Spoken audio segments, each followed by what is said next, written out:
Minute बोलेंगे। नियम 56 की सूचना पर विद्युत वितरण नियमों के निजीकरण पर मुझे बोलने का अवसर मिला, इसके लिए आपको बहुत बहुत आभार। मान्यवर,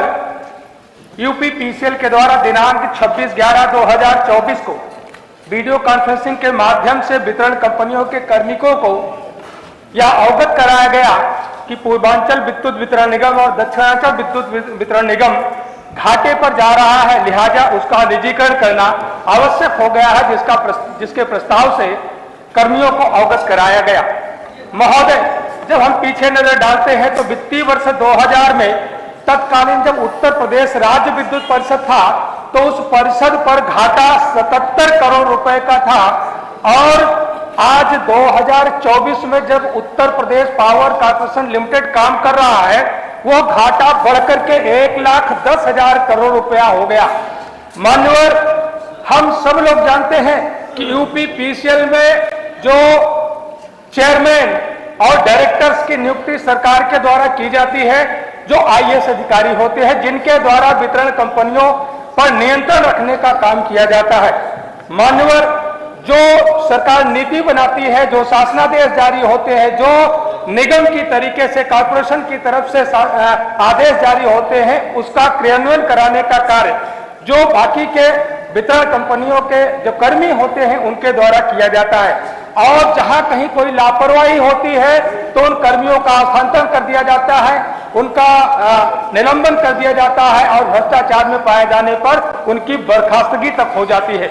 मान्यवर, लेकिन यह कार्रवाई छोटे कर्मियों पर तो होती है, लेकिन निगम के बड़े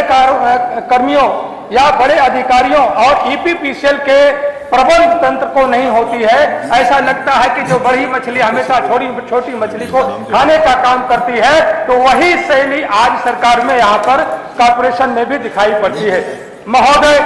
महोदय, यूपीपीसीएल सदैव इस बात का ध्यान रखता है कि जिन कंपनियों के द्वारा विद्युत क्रय किया जा रहा है या उत्पादन किया जा रहा है, या जिन कंपनियों के द्वारा बिजली बेचने का काम किया जा रहा है, उनके हितों को तो सदैव ध्यान में रखा जाता है, लेकिन यूपीपीसीएल लगातार घाटे में जा रहा है, कभी उस पर ध्यान देने का काम नहीं किया गया, न कोई कार्य योजना उस पर बनाएगी।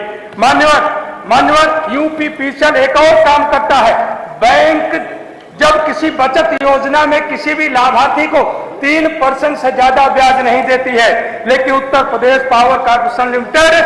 विद्युत क्रय के विरुद्ध लंबित भुगतानों पर 12% की दर से ब्याज चुकता करने का काम करता है। मान्यवर, जो आज घाटा हुआ है उत्तर प्रदेश का